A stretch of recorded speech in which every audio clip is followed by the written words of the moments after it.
Hello students, welcome back. Jatin chemistry ચેનલમાં ફરીથી તમારું સ્વાગત છે. મારું નામ છે જતીન પીપલિયા અને આપણે ભણી રહ્યા છીએ પરમાણ્વીય બંધારણ. લાસ્ટ લેક્ચરમાં વિદ્યુત ચુંબકીય વિકિરણોનો તરંગ સ્વભાવ જોયો. હવે આપણે કણ સ્વભાવ જોવાનો છે. આ કણ સ્વભાવને સમજવા માટે આપણે બે જુદા જુદા નિયમો ભણશું. એક તો પ્લાન્કનો સિદ્ધાંત ભણવાનો છે અને આના પછીના નેક્સ્ટ લેક્ચરની અંદર આઇન્સ્ટાઈનની થિયરી પણ જોવાની છે. તો આઇન્સ્ટાઈનની થિયરી આના પછીના લેક્ચરમાં આવશે. પહેલાં આપણે પ્લાન્કનો સિદ્ધાંત સમજવો પડશે. આ છે આપણો 9મો લેક્ચર. અને તમને યાદ હશે લાસ્ટ લેક્ચરમાંથી અમુક દાખલાઓ હજી બાકી છે. તો પહેલાં સ્વાધ્યાયના 2 દાખલાઓ ફિનિશ કરી દઈએ અને પછી આ પ્લાન્કના ક્વોન્ટમ સિદ્ધાંતની માહિતી આપણે લઈશું. તો સૌથી પહેલાં આપણે આ સ્વાધ્યાયના અમુક દાખલાઓ ક્લિયર કરવાના છે. તમને ફટાફટ રિવાઇઝ કરાવી દઉં. આપણી પાસે એક સૂત્ર હતું લેમ્ડાને related, lambda is equal to c upon mu, બરાબર. તરંગ લંબાઈ અને આવૃત્તિને એકબીજામાં ફેર કરી શકતા હતા. બીજું એક સૂત્ર હતું તરંગ સંખ્યાનું, જે છે 1 અપોન લેમ્ડા. તો આ સૂત્ર ઉપરથી આપણે દાખલાઓ ગણતા હતા. તો આ સ્વાધ્યાયનો 2.5નો દાખલો ચલો આપણે ગણીએ. વાંચો બરાબર રીતે, તમે આને સોલ્વ કરી શકો છો. તમને આવડી જાય તો ડાયરેક્ટલી ગણી નાખો. ચલો, તો આની અંદર આપણને સોડિયમ લેમ્પમાંથી ઉત્સર્જિત થતો પીળો પ્રકાશ 580 નેનોમીટર, આપણને લેમ્ડા આપી દીધેલો છે નેનોમીટરમાં. તો પીળા પ્રકાશની આવૃત્તિ અને તેની તરંગ સંખ્યા કેટલી થાય, મતલબ લેમ્ડામાંથી મ્યુ અને તરંગ સંખ્યા જોવાની છે. સૌથી પહેલાં આપણે તરંગ સંખ્યા શોધી કાઢીએ, બરાબર. એ સિમ્પલી આપણે શોધી શકીએ. તો તરંગ સંખ્યા એટલે કે મ્યુ બાર નું સૂત્ર થાય છે 1 અપોન લેમ્ડા, બરાબર. તો અહીંયા મોસ્ટ ઓફલી આપણે લેમ્ડા મીટરમાં જ લેશું, કારણ કે આપણે આવૃત્તિના સૂત્રમાં મીટર પ્રતિ સેકન્ડ કરવો જ પડશે. તો અહીંયા 1/, લેમ્ડા હું લખું તો મારે લેમ્ડા છે 580 નેનોમીટર. મારે નેનોમીટર નહીં પણ માત્ર મીટર લખવું છે, તો નેનોને હટાવી દેવો પડશે. જો નેનોને હટાવી દઈશ તો એની જગ્યાએ મારે 10⁻9 મીટર લખવા પડે. આવી રીતે થશે, બરાબર. તો હવે 1/580 આપણે કરવા પડશે. તો બરાબર રીતે આપણે ગણતરી કરી લઈએ 1/580ની. 1/580 તો 0.0017 મળે છે મને. 0.0017. 10⁻9 જો ઉપર જશે તો 10⁻9 થશે. અને હજી બરાબર રીતે આને 1.7માં આપણે કન્વર્ટ કરીએ તો પોઈન્ટને જમણી બાજુ ખસેડવાનો, એટલે કે ઘાતાંક ઘટશે. હવે બરાબર રીતે જુઓ તો 3 પોઈન્ટ ખસે છે, એટલે કે 10⁻9 -3 કરવી પડે. 9 - 3 એટલે કે 6. આ થશે આપણી તરંગ સંખ્યા, જેનો યુનિટ આપણે 1/, મીટર લખી શકીએ છીએ, એટલે કે મીટર ઇન્વર્સ થશે. ચાલો, બરાબર. આ આપણો ફર્સ્ટ આન્સર મળી ગયો. હજી આપણે આગળ વિચાર કરીએ. તરંગ સંખ્યા સિવાય આપણે આવૃત્તિ પણ શોધવાની છે. તો હવે થોડીક આવૃત્તિને લગતી ગણતરી કરી લઈએ. આવૃત્તિનું સૂત્ર આપણે એવું લખી શકીએ છીએ mu is equal to c upon lambda, જ્યાં સી એટલે મીટર પ્રતિ સેકન્ડમાં લખવાનું છે, તો લેમ્ડા મીટરમાં લખવો પડશે. આવી ગણતરીઓ આગળ આપણે કરી જ ચૂક્યા છીએ. તો ચલો, સી નું મૂલ્ય, પ્રકાશની વેગ એ 3 × 10⁸ મીટર પ્રતિ સેકન્ડ થાય છે. તો લેમ્ડા તમે મીટરમાં મૂકજો. લેમ્ડા મીટરમાં અહીંયા છે જ આપણી પાસે 580 × 10⁻9. તો ફરીથી આપણે ભાગાકાર કરવો પડશે. 3/580 કરીએ આપણે તો મને મળે છે 0.0052. 0.0052 ગુણ્યા 10ની, હવે વિચારો -9 ઉપર જાય તો +9 બની જશે. 8 + 9, 8 + 9 એટલે કે 17 થશે. અને આ પોઈન્ટને તમે જમણી બાજુ પાછો ખસેડો. 3 પોઈન્ટ જમણી બાજુ એટલે કે 3 ઘાતાંક ઘટશે. 5.2 ગુણ્યા આ થઈ ગઈ 10⁻17 અને પાછી એમાંથી 3 ઘટે. 17 - 3 કેટલા થાય? 14. તો આ આપણી આવૃત્તિ આવશે અને આ આવૃત્તિ મીટરને અનુલક્ષીને છે, એટલા માટે મીટર ઇન્વર્સ નહીં, આવૃત્તિનો યુનિટ થશે સેકન્ડ ઇનવર્સ અથવા તો પોપ્યુલર હર્ટ્ઝ જ લખી નાખો તો ચાલશે, હર્ટ્ઝ અથવા સેકન્ડ ઇનવર્સ. યુનિટ ખાસ ધ્યાન રાખજો, કારણ કે એના બી માર્ક્સ કપાશે. તો આપણે આવી રીતે આવૃત્તિ અને તરંગ સંખ્યા બંને શોધી કાઢ્યું. સમજાણું? આ સૂત્રો જાણીતા છે તો દાખલા તો આવડી જ જશે આપણને. જુઓ એના પછીનો એક સવાલ, સ્વાધ્યાયનો આ છેલ્લો દાખલો છે, આ પેટર્ન વાઇઝ, તો બરાબર રીતે ગણી નાખો. તરંગ કે જેનો આવર્ત સમય એક નવો આવ્યું છે ભાઈ, આવર્ત સમય આટલો છે, તેની તરંગ લંબાઈ, આવૃત્તિ અને તરંગ સંખ્યા આપણને ગણવાની કીધી છે. બરાબર? તો હવે આવર્ત સમય શું છે? હવે ચલો હું એમ કહું, મને નથી ખબર, ચલો જવા દો, પણ આપણે દિમાગ દોડાવી શકીએ. દિમાગ શું દોડાવવાનું છે, એનો એકમ શું છે, પકડો અહીંયાથી. એકમ. સમજાણું? આનો એકમ શું આપ્યો છે? સેકન્ડ આપ્યો છે. હવે તમને બધાના એકમ ખબર જ છે. તરંગ લંબાઈને આપણે મીટરમાં લઈએ છીએ, આવૃત્તિને હર્ટ્ઝમાં લઈએ છીએ. યાદ કરો, હર્ટ્ઝને આપણે બીજું શેના દ્વારા દર્શાવી શકીએ? યાદ આવ્યું? સેકન્ડ ઇનવર્સ દ્વારા. સમજાણું તમને? અને તરંગ સંખ્યા એટલે 1/, લેમડા એટલે 1/, મીટર, મીટર ઇનવર્સ. જો એકમ બહુ કામના છે. તો જુઓ, તમે ડાયરેક્ટલી સેકન્ડમાંથી સેકન્ડ ઇનવર્સ ઉતારી શકો કે નહીં? મગજ દોડાયો તમે? સમજાણું? સેકન્ડમાંથી સેકન્ડ ઇનવર્સ તમને મળી જાય. એનો મતલબ એમ થયો કે આવૃત્તિ અને આવર્ત સમય એકબીજાના વ્યસ્ત પ્રમાણમાં છે ભાઈ. સમજાણું?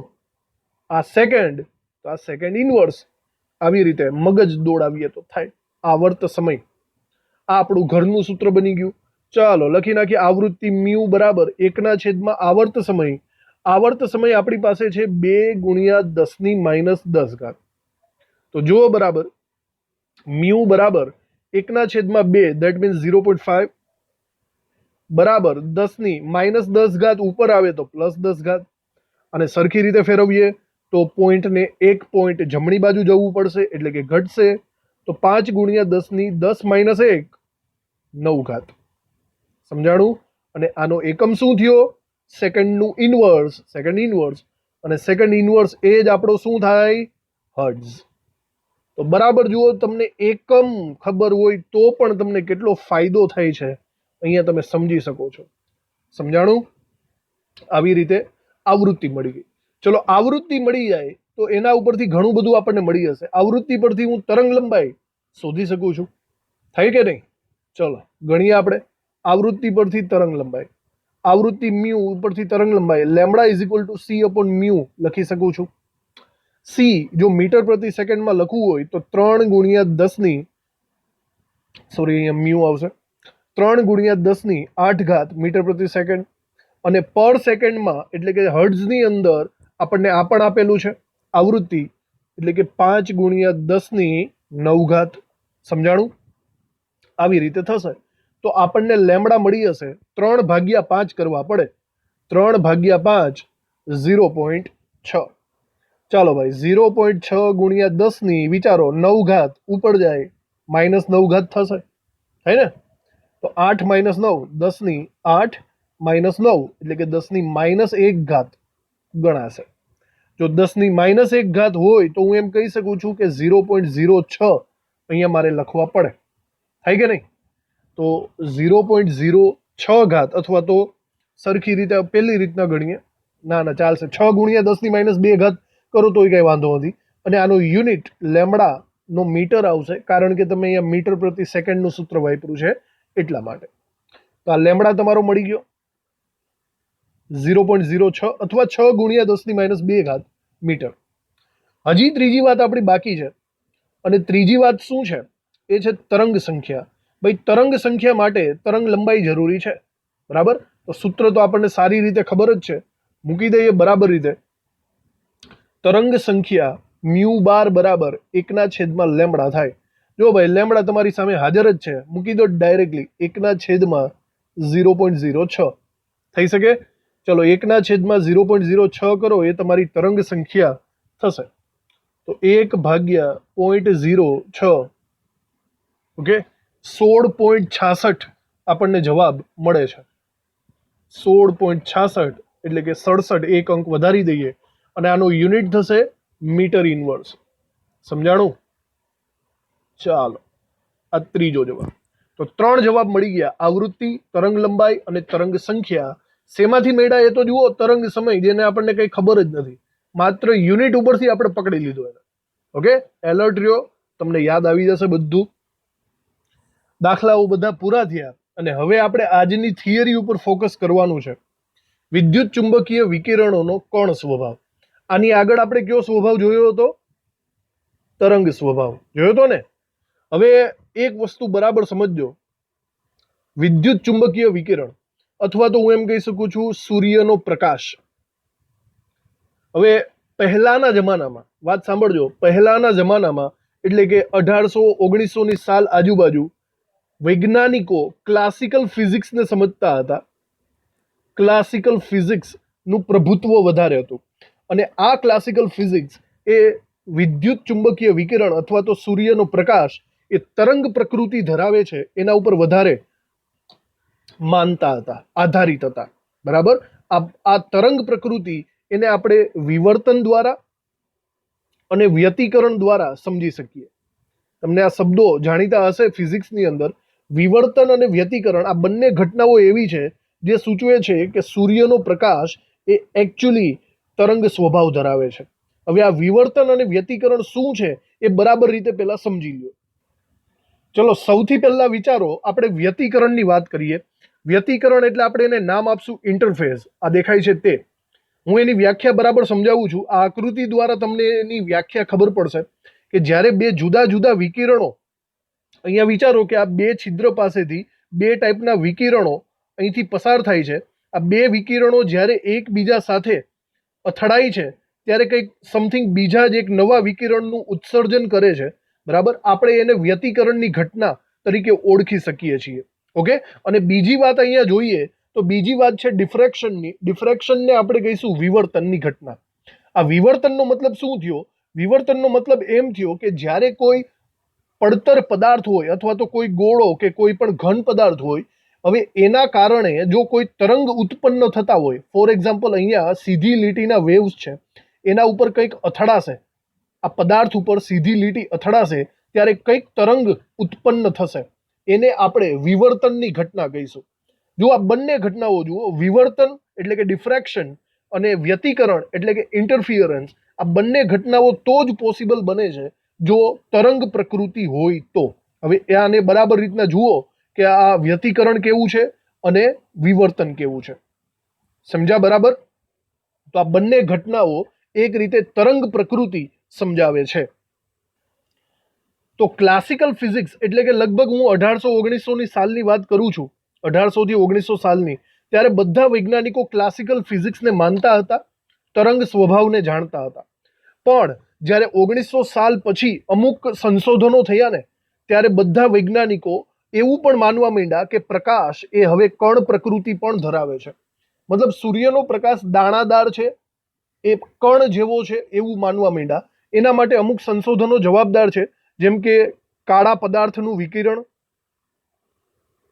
કાળા પદાર્થમાંથી જે વિકિરણ ઉત્સર્જિત થાય છે એનો આખો પ્રયોગ.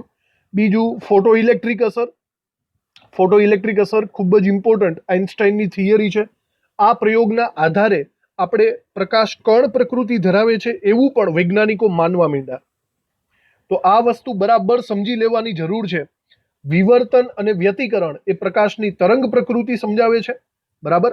આ વ્યતિકરણ ને આ વિવર્તન અને સાથે સાથે બીજા અમુક પદાર્થો જેમ કે કાળા પદાર્થનું ઉત્સર્જિત થતું વિકિરણ આપણે એને સમજશું. બીજું ફોટો ઇલેક્ટ્રિક અસર અને સ્પેક્ટ્રમ એટલે કે પરમાણુઓના જુદા જુદા વર્ણપટ, આ ત્રણ વસ્તુ એ પ્રકાશનો કણ સ્વભાવ દર્શાવે છે. બરાબર. તો આ કણ સ્વભાવને બરાબર રીતે સમજો. આ બે એક્ઝામ્પલ તમને આપેલા છે કે કોઈ પણ પ્રકાશ જ્યારે સપાટી ઉપર મિરર ઉપર આપાત થાય, જો તરંગ પ્રકૃતિ ધરાવતો હોય તો આવા વેવ્સ નીકળશે અને કણ પ્રકૃતિ ધરાવતો હોય તો આવા કણ સ્વરૂપે ઉત્સર્જિત થશે. હવે એકચ્યુઅલી બંને પદાર્થ શક્ય છે. જો તમારે વિવર્તન અને વ્યતિકરણ સ્વભાવ સમજવો હોય તો એ તમને વેવ નેચર દ્વારા એટલે કે તરંગ પ્રકૃતિ દ્વારા સમજાશે. અને જો તમારે કાળા પદાર્થનું વિકિરણ ફોટો ઇલેક્ટ્રિક અસર દ્વારા સમજાવવું હોય તો તમને વેવ દ્વારા સમજાશે નહીં, તો તમને કણ પ્રકૃતિ દ્વારા સમજાશે. એક રીતે આ બંને મેટર કરે છે, બંને અસ્તિત્વ ધરાવે છે, તરંગ પ્રકૃતિ અને કણ પ્રકૃતિ. તો હમણાં જે ડિસ્કશન કરી આપણે એ સૌથી પહેલા અહીંયા લખી નાખીએ, પછી પ્લાન્કના નિયમ તરફ આગળ વધશું. સૌથી પહેલા મુદ્દામાં આપણે વિવર્તન અને વ્યતિકરણની વ્યાખ્યાઓ લખી નાખીએ. વિવર્તનની વ્યાખ્યા કંઈક આવી રીતે આપણે લખી શકીએ છીએ. વિવર્તન એટલે કોઈ પદાર્થ અથવા તો કોઈ નડતર પદાર્થના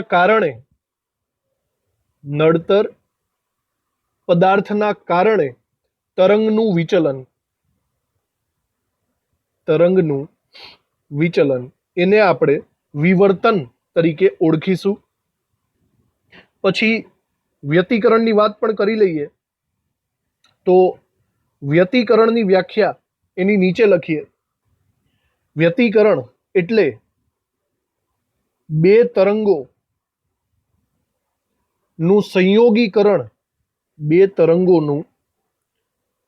સંયોગીકરણ થઈ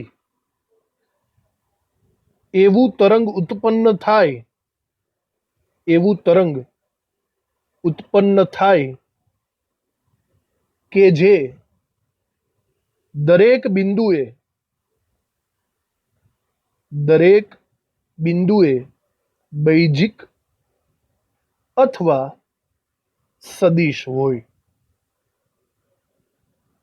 બૈજિક અને સદિશ એ તમે ફિઝિક્સમાં ગણો જ છો, સદિશના સરવાળા બાદબાકી, બરાબર, એ બધી બાબત હોય. તો આ વિવર્તન અને વ્યતિકરણની એક રીતના વ્યાખ્યા થઈ ગઈ. તો એ શબ્દોને રિલેટેડ આપણે વાતો કરવાની છે, એટલે તમને મનમાં ડાઉટ ન રહે. ચલો નીચે નવા મુદ્દાની અંદર આપણે બીજી વસ્તુઓ લખીએ. એની નીચે નવો મુદ્દો પાડીને લખવાનું છે. વિવર્તન અને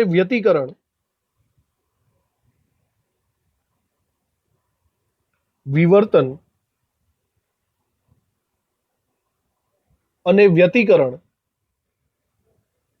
વિદ્યુત ચુંબકીય વિકિરણના તરંગ સ્વભાવથી સમજાવી શકાય છે. તરંગ સ્વભાવ એના ઉપર હાઇલાઇટ કર્યું છે, થી સમજાવી શકાય છે. પરંતુ વિવર્તન અને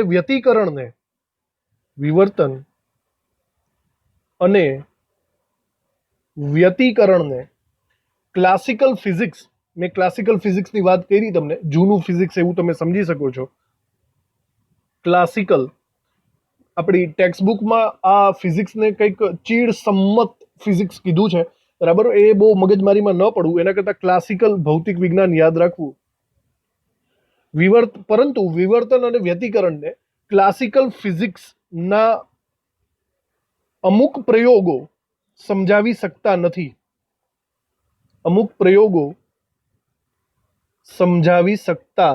નથી. હવે આ અમુક પ્રયોગો ક્યાં છે એ આપણે બરાબર રીતે અહીંયા લખી નાખીએ. અમુક પ્રયોગો એટલે મેં તમને કીધેલું કે કાળા પદાર્થના વિકિરણ ઉત્સર્જિત થાય, એ બધા અમુક પ્રયોગો કે જે વ્યતિકરણ અને વિવર્તનને તરંગ સ્વભાવ દ્વારા સમજાવી નથી શકતા. તો એને જરાક આપણે લખી લઈએ. એનું પહેલું થશે પ્રયોગો ગરમ કાળા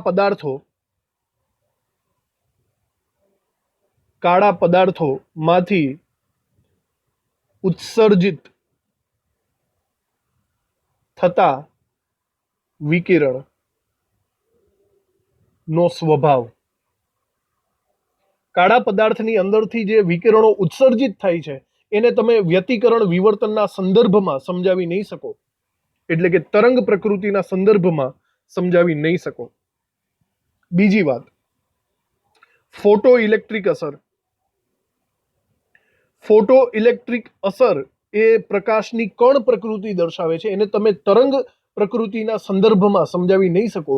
આ ફોટો ઇલેક્ટ્રિક અસર શું છે એ આગળ આપણે આખી સમજવાના છે, પણ એને શોર્ટમાં અહીંયા નીચે લખી નાખીએ. ધાતુની સપાટી પર વિકિરણ અથડાય વિકિરણ અથડાય ત્યારે ઇલેક્ટ્રોન ઉત્સર્જિત થાય. આ ઘટનાને ફોટો ઇલેક્ટ્રિક અસર કહેવાય. અને આ અસર એ પ્રકાશના કણ સ્વરૂપ દર્શાવે છે, એને તરંગ સ્વરૂપે દર્શાવી શકાતું, સમજાવી શકાતું નથી. ઓકે. અને ત્રીજું આપણે અહીંયા લખી શકીએ છીએ, હાઇડ્રોજનના સંદર્ભમાં સ્પેક્ટ્રમ એટલે કે રેખા વર્ણપટ. આપણે બોહરના નિયમમાં ભણશું રેખીય વર્ણપટ. આ ત્રણ વસ્તુઓ, મતલબ કાળા પદાર્થને, ફોટો ઇલેક્ટ્રિકને અને રેખા વર્ણપટ, આ ત્રણ વસ્તુઓ તો જ સમજાશે તમને જો તમે એવું માની લો કે સૂર્યનો પ્રકાશ એ કણ પ્રકૃતિ ધરાવે. વિકિરણ પ્રકૃતિ દ્વારા ત્રણને તમે સમજાવી શકવાના નથી. અહીંયા લખી નાખીએ ફાઇનલી, ઉપરોક્ત ત્રણેય બાબતો પ્રકાશના કણ સ્વભાવ દ્વારા જ સમજાવી શકાય છે. સમજાવી શકાય છે. ઓકે. તો આ આપણે ડિસ્કશન કરી, પ્રાઇમરી ડિસ્કશન, બરાબર, કે જેમાં આપણે કણ પ્રકૃતિ અને બંને તરંગ પ્રકૃતિની વાત કરી. હવે આ કહાનીમાં એન્ટ્રી મારે છે મેક્સ પ્લાન્ક નામનો વૈજ્ઞાનિક. બરાબર જોજો, મેક્સ પ્લાન્ક નામનો વૈજ્ઞાનિક. મેક્સ પ્લાન્ક નામના વૈજ્ઞાનિકે આ એક છે ને વાર્તાની રીતે સમજજો તો બહુ મજા આવશે. બાકી જો તમે ટેન્શન માથા ઉપર બોજ લઈને સમજશો તો મજા નહીં આવે. એટલે વાર્તાની રીતે સમજો. બરાબર, આગળ શું થયું, તરંગ પ્રકૃતિ, કણ પ્રકૃતિ સમજાઈ ગયું વાર્તાની રીતે. હવે આવી સિચ્યુએશનમાં અચાનક 1900ની સાલમાં મેક્સ પ્લાન્ક એક સંશોધન કરે છે. અને મેક્સ પ્લાન્ક સંશોધન કેવું કરે છે, એક ક્વોન્ટમ સિદ્ધાંત આપે છે. મેક્સ પ્લાન્ક ક્વોન્ટમનો સિદ્ધાંત આપે છે. હવે આ ક્વોન્ટમનો સિદ્ધાંત શું છે એ બરાબર રીતે આપણે સમજવાનો છે. બરાબર, જોજો આપણે. તો આ ભાઈ છે મેક્સ પ્લાન્ક, અને આ મેક્સ પ્લાન્કે જે પ્રયોગ કર્યા એની ડિસ્કશન આપણે હમણાં કરીએ. જો મેક્સ પ્લાન્કે સૌથી પહેલો જે અનુભવ્યું ઓબ્ઝર્વેશન એની વાત કરીએ. મેક્સ પ્લાન્કે એમ કીધું કે જ્યારે સૂર્યમાંના પ્રકાશના કિરણો કોઈ પણ પદાર્થ ઉપર પડે છે ને ત્યારે 3 ઘટના અસ્તિત્વમાં આવે. બરાબર સાંભળજો, 3 ઘટના અસ્તિત્વમાં આવે. સૌથી પહેલા રિફ્લેક્શન. રિફ્લેક્શન એનો મતલબ પરાવર્તન થવું. સ્પષ્ટ છે, સૂર્યનો પ્રકાશ જો કોઈ પદાર્થ ઉપર આપાત થાય તો થોડોક એવો પ્રકાશ પરાવર્તન પામે છે.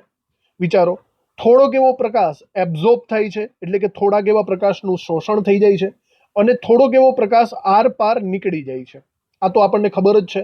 બરાબર, અહીંયા હું પ્રકાશ શબ્દની જગ્યાએ તરંગ લંબાઈ કે આવૃત્તિ શબ્દ વાપરું તો વધારે સારું. હું એમ કહી શકું છું અમુક આવૃત્તિનું શોષણ થાય.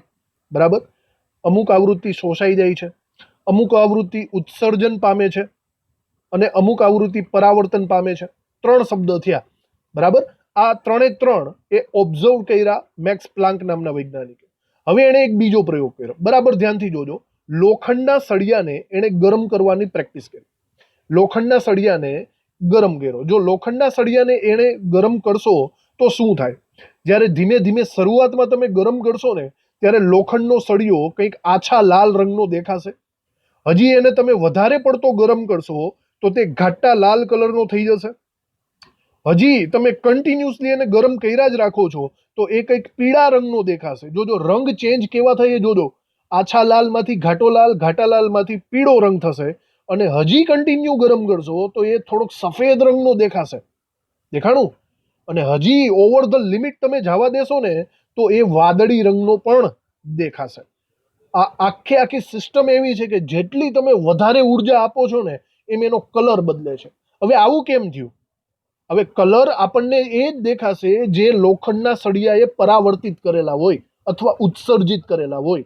લોખંડના સળિયાએ જે કલર આપણને ઉત્સર્જિત કરીને દેખાડ્યા એ આપણે જોયા. ફરીથી જોજો, શરૂઆતમાં આપણને આછો લાલ કલર દેખાય, પછી ઘાટો લાલ કલર દેખાશે, લાલમાંથી પીળો કલર થશે, હજી ગરમ કરશો તો પીળામાંથી સફેદ થશે, અને સફેદમાંથી કંઈક વાદળી કલર થશે.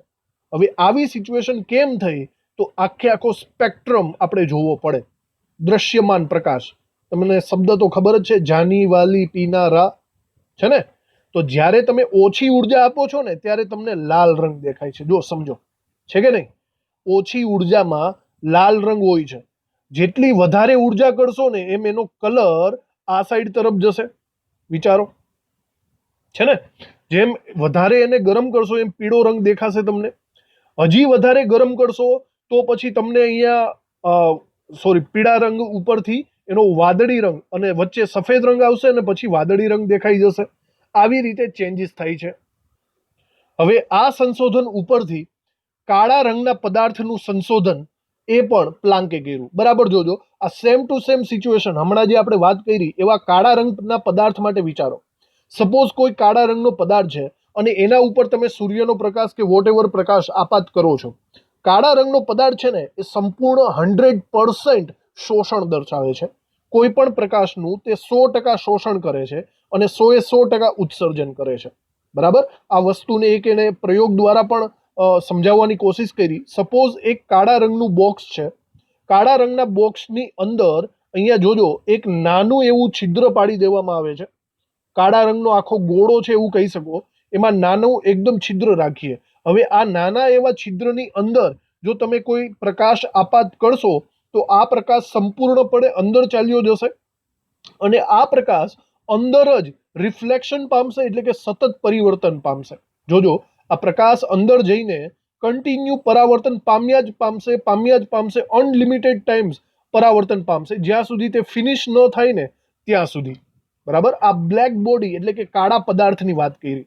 આના ઉપરથી છે ને એ મેક્સ પ્લાન્કે અમુક વસ્તુ વિચારી અને એનો આલેખ દોર્યો. બરાબર જોજો, ઇન્ટેન્સિટીનો મતલબ થશે તીવ્રતા. ઓકે, અને તીવ્રતા વિરુદ્ધ વેવલેન્થ એટલે કે તરંગ લંબાઈ લેમડાનો આલેખ દોર્યો. હવે આ આલેખ એને દોર્યો ને પછી એને એના સંબંધ વિશે વિચાર્યું કે આ આલેખ કેવો હશે. બરાબર જોજો, જ્યારે તમે ખૂબ જ ઊંચી તરંગ લંબાઈ લેશો અથવા નીચીથી ચાલુ કરીએ, ફોર એક્ઝામ્પલ આ પોઈન્ટ ઉપર તરંગ લંબાઈ કેવી છે? 0. જ્યારે તમે તરંગ લંબાઈ વધારવા તરફ જશો, મતલબ કે જેમ જેમ તરંગ લંબાઈ વધારશો એમ તમારો આલેખ ઉપર તરફ ખસે છે. એનો મતલબ એમ થયો કે તરંગ લંબાઈ જેમ જેમ વધશે એમ તેની તીવ્રતા પણ વધતી જશે. તીવ્રતા એટલે એકદમ ઇન્ટેન્સિટી, જે આરપાર. હું તમને તીવ્રતાનું એક્ઝામ્પલ આપું. ફોર એક્ઝામ્પલ વિચારો, એક્સરે વિકિરણોની તીવ્રતા, ગેમા વિકિરણોની તીવ્રતા કેવી હોય ખબર છે ને? એક્સરે શરીરની આરપાર થઈ જાય તો એની તીવ્રતા એકદમ હાઈ લેવલની હોય. સમજી શકાય છે? તો અહીંયા વસ્તુ એવી છે, બરાબર સમજો, કે જેમ જેમ તમારી વેવલેન્થ એટલે કે તરંગ લંબાઈ વધતી જાય છે એમ એમ તમારી તીવ્રતા વધતી જાય છે અને એક તબક્કો એવો આવશે કે જ્યારે તમારી તીવ્રતા ઇન્ટેન્સિટી મેક્સિમમ થઈ જશે. બરાબર, તો અમુક વેવલેન્થ સુધી તીવ્રતા વધે છે અને પછી જ્યારે વધારે પડતો વેવલેન્થ તમે વધારશો તો પછી તીવ્રતા એકદમ વધશે નહીં, ત્યારબાદ આ તીવ્રતા ઘટતી જશે, નીચેની તરફ આવશે, તીવ્રતા ઘટશે. તો એક રીતના ઇન્ટેન્સિટી, તીવ્રતા અને વેવલેન્થ એકબીજાના સમપ્રમાણમાં અને વ્યસ્ત પ્રમાણમાં બંને ટાઈપના સંબંધો દર્શાવે છે. શરૂઆતમાં વેવલેન્થ વધારતા તીવ્રતા વધે છે અને અમુક હાઈ લેવલ સુધી પહોંચ્યા બાદ તીવ્રતા ઘટતી જાય છે. સમજાણું તમને?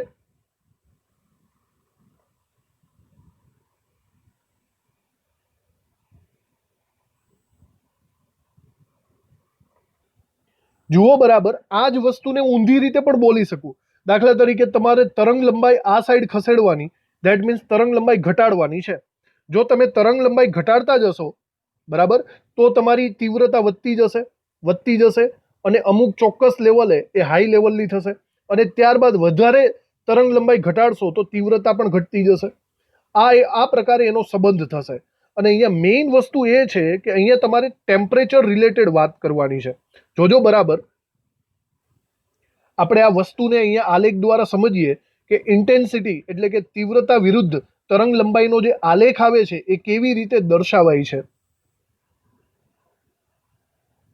અહીંયા બે ટાઈપના તાપમાન લીધેલા છે.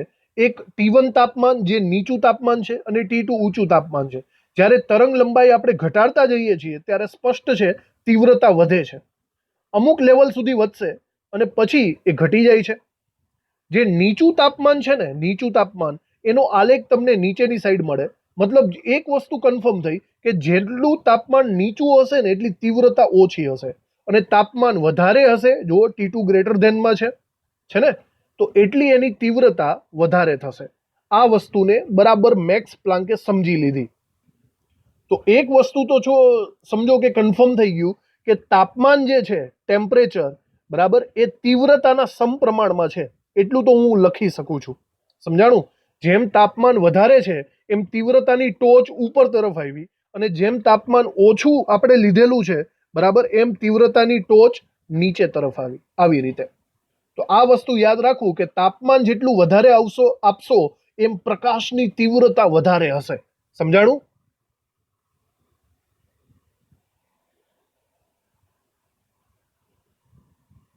હવે આ બધા પ્રયોગો ઉપરથી એકચ્યુઅલી ફૂલ ફોર્મ સાબિત શું થાય છે?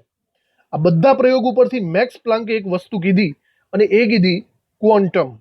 શબ્દ બરાબર યાદ રાખજો, ક્વોન્ટમ. આ શબ્દ આપ્યો મેક્સ પ્લાન્કે, અને એનો મતલબ એમ થાય છે કે કોઈ પણ પદાર્થ ઉપર તમે જ્યારે વિકિરણ, ઉર્જા આપાત કરો છો, તો તે પદાર્થ કટકે કટકે એ ઉર્જાને સ્વીકારે છે. સાંભળજો, કટકે કટકે જથ્થામાં ઉર્જાને સ્વીકારે છે અથવા શોષણ કરે છે. એ કન્ટિન્યુઅસલી, આ દેખાય છે, આ કન્ટિન્યુઅસલી ઉર્જાનું શોષણ નહીં કરે. એ કટકે કટકે, મતલબ પહેલા થોડોક એવું શોષણ કરશે, પછી થોડોક ટાઈમ ચાલ્યો જશે, ત્યારબાદ પાછું થોડુંક શોષણ કરશે, પાછો થોડોક ટાઈમ ચાલ્યો જશે. કટકે કટકે ઉર્જાનું શોષણ અને ઉર્જાનું ઉત્સર્જન કરશે.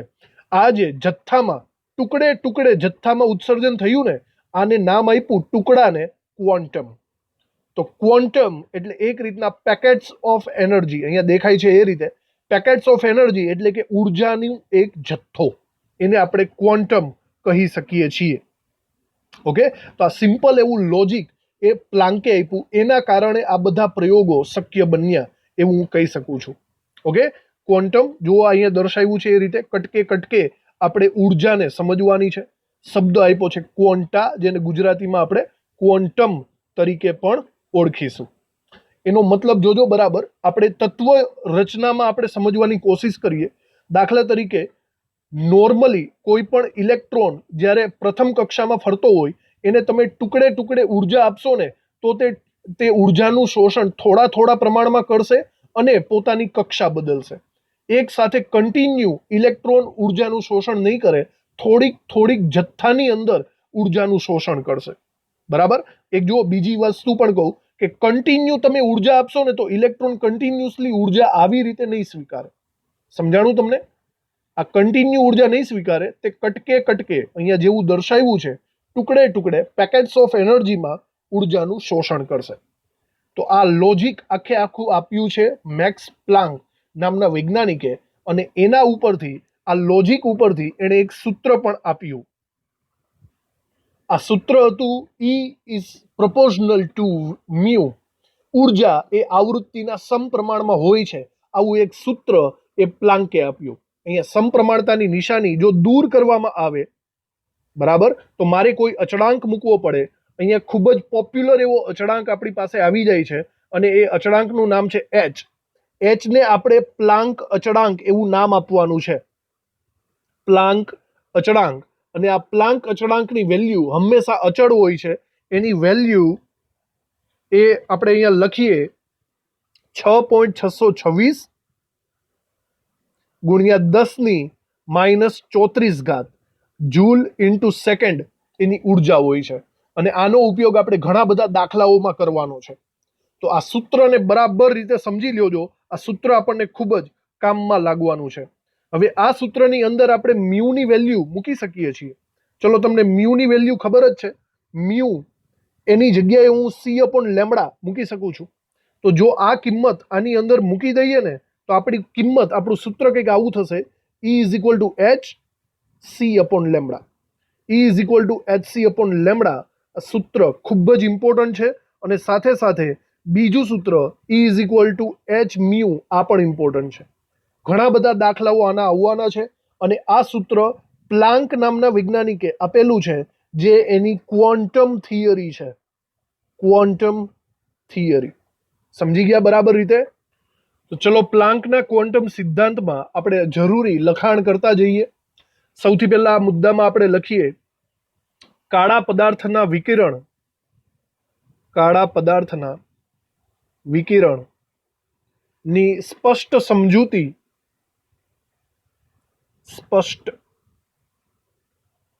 સમજૂતી ઈસવીસન 1900 મેક્સ પ્લાન્કે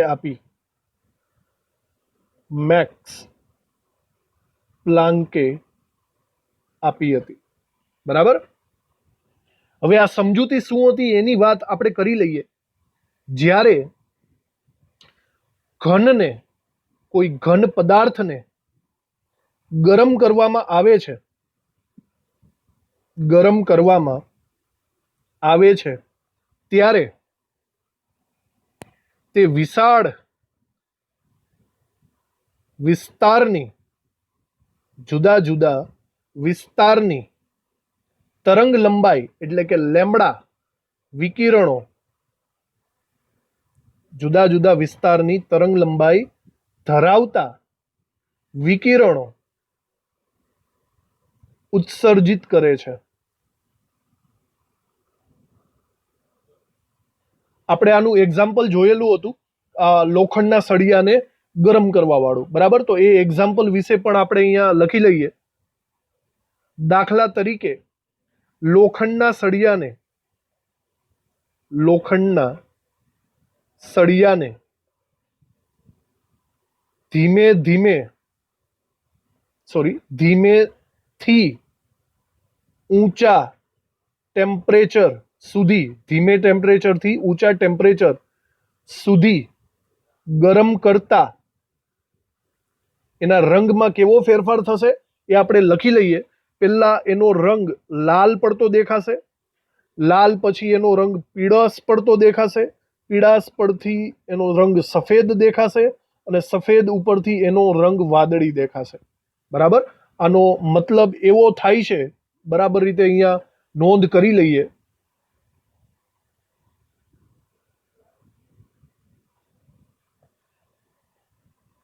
આનો મતલબ એવો થાય છે કે જેમ જેમ તમે લાલ રંગથી વાદળી રંગ તરફ જાઓ છો ને એમ એમ એનો આવૃત્તિ એટલે કે મ્યુ વધે છે.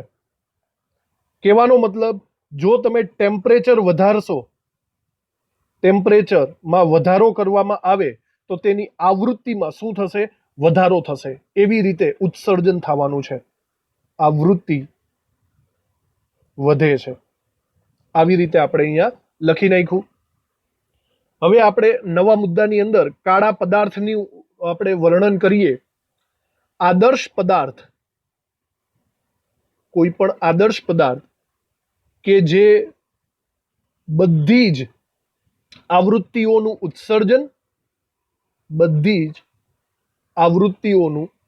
ઉત્સર્જન અને અવશોષણ કરે, ઉત્સર્જન અને શોષણ કરે તે પદાર્થ, મતલબ તેને કાળો પદાર્થ કહે છે. કાળો પદાર્થ કહે છે.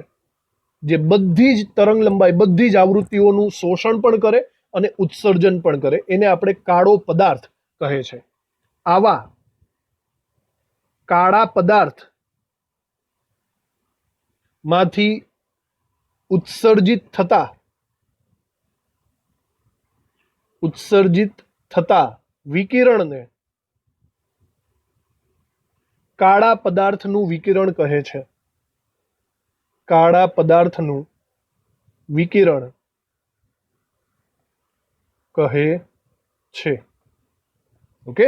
આની ડિસ્કસ આપણે ડિટેલમાં કરેલી જ છે, લખવાની અહીંયા નથી, ટેક્સ્ટબુકમાં લખેલું નથી એ. હવે આના પછી આપણે આલેખની ચર્ચા કરી લઈએ. તીવ્રતા વિરુદ્ધ તરંગ લંબાઈના આલેખમાં તીવ્રતા વિરુદ્ધ તરંગ લંબાઈ, આની અંદર જે તીવ્રતા છે તે ઉત્સર્જિત વિકિરણની તીવ્રતા છે. ઉત્સર્જિત વિકિરણની તીવ્રતા અને તરંગ લંબાઈ નો આલેખ બે જુદા તાપમાને બે જુદા તાપમાને નીચે દર્શાવેલ છે. આપણે બે જુદા જુદા ટેમ્પરેચર લેવાના છે. એની અંદર એક ટેમ્પરેચરને T1 ને આપણે નાનું ટેમ્પરેચર રાખશું અને T2 ટેમ્પરેચરને મોટું ટેમ્પરેચર રાખશું. તો આ આલેખ જો આપણે અહીંયા બરાબર રીતે ડ્રો કરી લઈએ, એક્સ અક્ષ અને વાય અક્ષ પ્રમાણે આવી રીતે દોરી નાખીએ. બરાબર, અહીંયા આપણે રાખશું વાય અક્ષ ઉપર તીવ્રતા અને આ બાજુ એક્સ અક્ષ ઉપર તરંગ લંબાઈ. તો આના આલેખ આપણને કંઈક આવી રીતે મળતા હતા.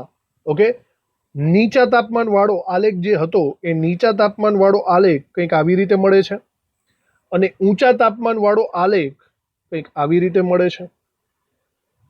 બરાબર, બંનેના પીક પોઈન્ટ અલગ અલગ છે. આ T2 ટેમ્પરેચર છે અને નીચેનો આલેખ એ T1 ટેમ્પરેચર દર્શાવે છે. આ આલેખને રિલેટેડ એક વાક્ય લખી નાખીએ.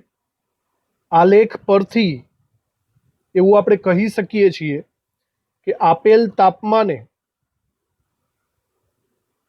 કોઈ પણ તાપમાન હોય એ તાપમાને ઉત્સર્જિત વિકિરણની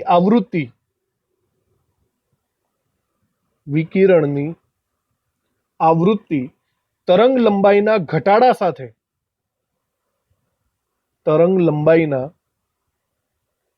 ઘટાડા સાથે મહત્તમ થાય છે, વધે છે અને ત્યાંથી મહત્તમ થાય છે. ત્યારબાદ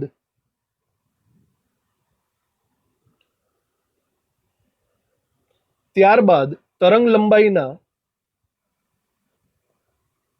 લંબાઈના ઘટાડા સાથે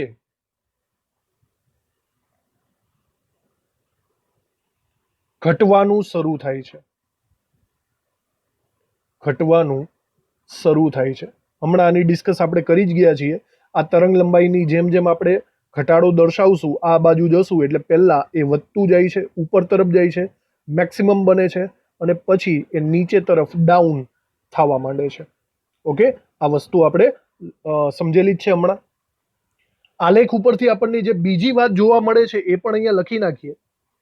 આલેખ પરથી આપણને જે બીજી વાત જોવા મળે છે એ છે કે જો તમે ટેમ્પરેચર વધારે રાખશો તો તમને તીવ્રતા વધારે મળશે અને સાથે સાથે એની તરંગ લંબાઈ ઓછી મળશે. બરાબર જોજો, કમ્પેરિઝન વાઇઝ આ તીવ્રતા વધારે ક્યારે છે? ટેમ્પરેચર એનું વધારે છે T2 ત્યારે, અને આ દરમિયાન એની તરંગ લંબાઈ પણ ઓછી છે. જુઓ, T1 ની હાઈએસ્ટ તરંગ લંબાઈ આ સાઈડ છે, વધારે છે, અને આ સાઈડ તરંગ લંબાઈ એની ઓછી થઈ ગઈ. એ રીતે પણ આપણે સમજાવી શકીએ છીએ. અને આનાથી ઊંધું કે જો ટેમ્પરેચર ઓછું હોય તો હું એમ કહી શકું છું કે એની તીવ્રતા ઓછી હશે, એનું ઉલટું એનો લેમ્બડા તરંગ લંબાઈ વધારે હશે. ઓકે, મેક્સિમમ તીવ્રતાની આપણે વાત કરીએ છીએ, મેક્સિમમ તીવ્રતાની. અને નીચે આપણે મેઇન પોઈન્ટ લખીએ કે ઉપરોક્ત બધી બાબતો વિદ્યુત ચુંબકીય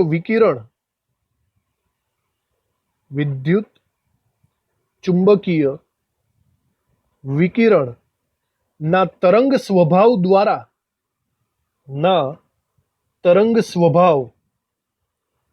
દ્વારા સમજાવી શકાતું નથી. બરાબર, તરંગ સ્વભાવ તમને આ આલેખ કે આ લોખંડનો રંગ બદલાય છે એ સમજાવી નહીં શકે. એ માત્ર સમજાવી શકશે કણ પ્રકૃતિ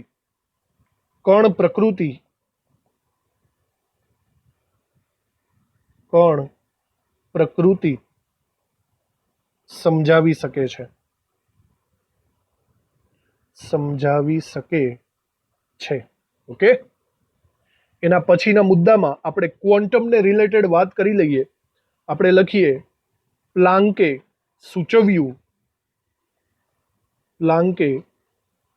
સૂચવ્યું કે પરમાણુ કે અણુની શક્તિનું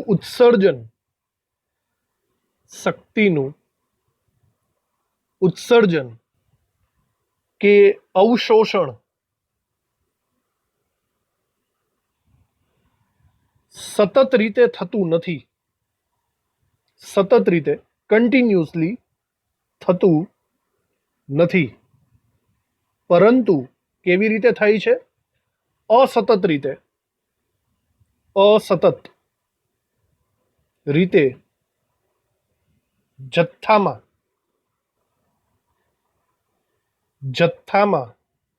થાય છે. ઓકે, આ બાબત પરથી પ્લાન્કે ક્વોન્ટમની વ્યાખ્યા આપી. ઉર્જાનું સૌથી ઓછું પ્રમાણ કે જે શોષાય છે કે ઉત્સર્જાય છે, કે ઉત્સર્જિત થાય છે. આ જે નાના નાના જથ્થા અસતત રીતે હોય છે, એમાં નાનામાં નાના પ્રમાણને તેને ક્વોન્ટમ કહે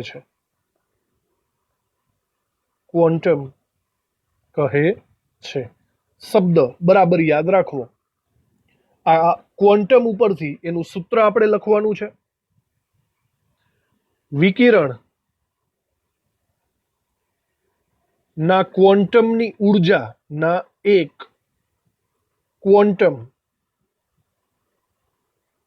ની ઉર્જા, સપોઝ આપણે એને ઈ નામ આપીએ, તેની આવૃત્તિના સમપ્રમાણમાં હોય છે. તેની આવૃત્તિ એટલે કે મ્યુ ના સમપ્રમાણમાં હોય છે. બરાબર, એને આપણે લખવું હોય તો આવી રીતે લખી શકીએ છીએ. ઈ ચલે છે મ્યુ. અહીંયા સમપ્રમાણતાની નિશાની જો આપણે દૂર કરીએ તો મેં આપણે લખાવેલું છે E is equal two H mu લખી શકાય, જ્યાં એચ એટલે આપણે લખી શકીએ છીએ પ્લાન્ક અચળાંક. અને આ પ્લાન્ક અચળાંકને તમારે બરાબર રીતે યાદ રાખવાનો છે. આ કોન્સ્ટન્ટ વેલ્યુ છે 6.626 ગુણ્યા 10⁻³ અને એકમ થાય છે જૂલ ઇન્ટુ સેકન્ડ. ઓકે, આ સૂત્રની સાથે સાથે જો અહીંયા મ્યુની વેલ્યુ આપણે મૂકી દઈએ તો E is equal two hc/λ. આ પણ સૂત્ર ઇમ્પોર્ટન્ટ બને છે. બંને સૂત્રને ખાસ યાદ રાખવાના છે. તમને આગળ આવવાના જ છે. યાદ આવશે ત્યારે આપણે દાખલાઓ ગણશું ત્યારે આપણે યાદ રાખવાનું છે. આની સાથે સાથે હું તમને એક વાત કરી દઉં. આ જે ઉર્જા છે ને, ઉર્જા એ આપણે એક ક્વોન્ટમની લીધેલી છે. બરાબર ધ્યાન રાખજો, આ ઉર્જાને એક ક્વોન્ટમની લીધેલી છે. સપોઝ હું અહીંયા 1 મોલ ક્વોન્ટમ લઈ લઉં. કેટલા? 1 મોલ ક્વોન્ટમ લઈ લઉં તો એની ઉર્જાને, 1 મોલ ક્વોન્ટમની ઉર્જાને હું n ઇન્ટુ ઈ લખી શકું. n એટલે એવોગેડ્રો આપણે લખી શકીએ ને, એવોગેડ્રો અચળાંક. તો એવોગેડ્રો અચળાંક ઇન્ટુ ઈ, હું એને શોર્ટ ફોર્મમાં n લખું છું. n ઇન્ટુ ઈ લખી શકું છું. એને આપણે એક આઇન્સ્ટાઈન તરીકે ઓળખીશું. એક આઇન્સ્ટાઈન શબ્દ યાદ રાખજો. એક આઇન્સ્ટાઈન એટલે શું? 1 મોલ ક્વોન્ટમની ઉર્જા, અને માત્ર ઈ એટલે એક ક્વોન્ટમની ઉર્જા. ઓકે, તો જો તમારે આ સૂત્રની અંદર મોડિફિકેશન કરવું હોય, મતલબ આ સૂત્ર ઈ છે એમાં તમારે n ઈ લખવો હોય તો સીધી વાત છે, જો તમે અહીંયા એવોગેડ્રો વડે ગુણાકાર કરો તો આ સાઈડ પણ એવોગેડ્રો વડે ગુણાકાર બંને સાઈડ કરવો પડશે. સમજાણું તમને? તો n ઈ એક આઇન્સ્ટાઈનનું મૂલ્ય થશે nhc/λ. સિમ્પલ છે, બંને સાઈડ એક એક એવોગેડ્રો વડે ગુણાકાર કરી દેવાનો. આને આપણે એક આઇન્સ્ટાઈન એવું બોલી શકીએ છીએ. તો આ સૂત્ર પણ લખી નાખજો સાથે સાથે, કામની વસ્તુ છે. તો આવી રીતે આજનો આખો લેક્ચર અહીંયા પ્લાન્કના ક્વોન્ટમ સિદ્ધાંત ઉપર આખો થઈ ગયો. નેક્સ્ટ વાત આપણે આઇન્સ્ટાઈનની ફોટો ઇલેક્ટ્રિક અસરની ડિસ્કશનમાં કરવાના છીએ. આજનો આ લેક્ચર અહીંયા ખતમ કરીએ છીએ. થેન્ક યુ આ લેક્ચર ભરવા માટે. હવે મળશું નેક્સ્ટ લેક્ચરમાં, જ્યાં આપણે આઇન્સ્ટાઈનના ફોટો ઇલેક્ટ્રિક અસરની ચર્ચા કરશું. જેને મેક્સ પ્લાન્ક સાથે સરખામણી કરવાની છે. Thank you.